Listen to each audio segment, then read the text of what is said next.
कड़वे करेलों में दूध डालने से होता है क्या कमाल। आज मैं आपसे एक ऐसी रेसिपी शेयर करने लगी हूँ जिसे देख के आप हैरान हो जाएंगे। बिस्मिल्लाहिर्रहमानिर्रहीम, अस्सलाम वालेकुम। आज मैं आपसे शेयर करने लगी हूँ करेले बनाने की बहुत ही अमेजिंग रेसिपी। 3 पाव हमने करेले लिए, अच्छी तरह से वॉश करने के बाद तमाम करेलों के छिलके रिमूव कर दिए। अब इन्हीं करेलों में हम बहुत ही एहतियात के साथ सेंटर में कट्स लगा लेंगे और बीज निकाल लेंगे। बीज निकालने के लिए हम छोटी स्पून की हेल्प लेंगे। इससे बीज बहुत ही आसानी के साथ और जल्दी साफ़ हो जाते हैं। अब इन्हीं करेलों की हम कटिंग कर लेंगे। करेलों को बहुत ज़्यादा बारीक नहीं काटना, बस इसी शेप में बहुत ही खूबसूरती के साथ तमाम करेलों को काट लेना है। अब करेलों में हम डाल देंगे दूध और बताते हैं दूध का कमाल।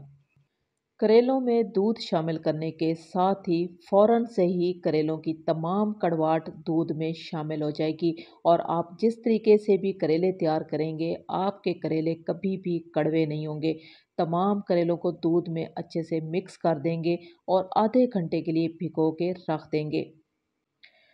3 पाव हमने करेले लिए हैं, तो इसमें जो प्याज का इस्तेमाल होगा 1 किलो प्याज होंगे। अब प्याज़ों की कटिंग किस तरीके से करनी है वो हम आपको बता देते हैं। प्याज़ों को बहुत ज़्यादा बारीक नहीं काटना, बस इसी शेप में तमाम प्याज़ों की कटिंग कर लेनी है।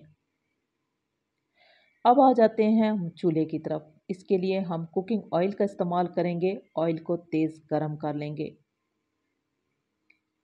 ऑयल गर्म करने के साथ ही हम इसमें डाल देंगे करेले, जो कि हमने दूध में आधे घंटे के लिए भिगो के रख दिए थे और इसके बाद अच्छी तरह से दूध में मसल के हमने निचोड़ लिए और ऑयल में शामिल कर दिए। अब इसी ऑयल में हम करेलों को फ्राई कर लेंगे ब्राउन होने तक। जो ये करेलों का कलर ब्राउन हुआ है, तो हम इसमें सबसे पहले डाल देंगे प्याज, जो कि हमने 1 किलो प्याज लिए हैं और साथ ही हम इसमें डाल देंगे 2 मीडियम साइज़ के टमाटर। साथ ही कुछ हरी मिर्चों का इस्तेमाल करेंगे और इसी के साथ ही हम खुश्क मसालों का इस्तेमाल करेंगे बहुत ही कम मिकदार में, जिसमें है ज़रूरत के हिसाब से नमक, आधा चम्मच सूखा धनिया, आधा चम्मच लाल मिर्चों का पाउडर, आधा चम्मच लहसुन अदरक का पाउडर और साथ में हम कुछ खड़े मसालों का इस्तेमाल करेंगे, जिसमें है चंद दाने लौंग और एक बादियान का फूल। इससे भी खुशबू और जायका बहुत ही ज़बरदस्त आ जाता है। आधा चम्मच हम लेंगे हल्दी और इन तमाम मसालों को हम करेलों में अच्छे से मिक्स कर देंगे। तमाम मसालों को हमने करेलों में बहुत ही अच्छी तरह से मिक्स कर दिया है। अब हम ढक्कन लगाएंगे, 20 मिनट के लिए दम वाली आंच पे पकने देंगे। 20 मिनट के बाद हम चेक कर लेते हैं। इंतहाई अच्छी खुशबू और जायके के साथ ये रेसिपी मुकम्मल तौर पे तैयार हो चुकी है। आसान और यूनिक सी रेसिपी।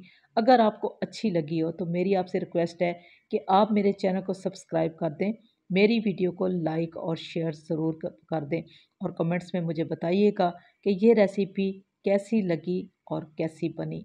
इसी के साथ ही मैं आपसे इजाज़त चाहूँगी। अल्लाह हाफिज़।